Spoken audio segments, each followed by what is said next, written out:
Wannan haɗin kan na gwamnatin tarayyar Najeriya tare da babban bankin duniya zai taimaka wa matan Najeriya da ke birni da kauye wurin ci gaban sana'o'insu. Kamar da sunan shirin yake, Women for Nigeria Project shiri ce da zai kunshi matan Najeriya kawai. Shi yasa an tara kwamishinonin harkokin mata daga jihohin Najeriya guda 6.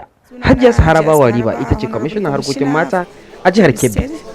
Hakikanin gaskiya abinda World Bank suka kawo domin ci gaban mata da kuma ba su tallafi, to abu ne wanda yake mai muhimmanci zuwa gare mu mata, kuma muna alfahari da dukkan abin da za a kawo a ce wanga na ci gaban mata ne.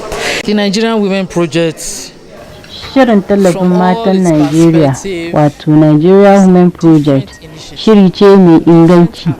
Shiri ce da zai kawo cin gaba zuwa ga al'umman mata kai tsaye.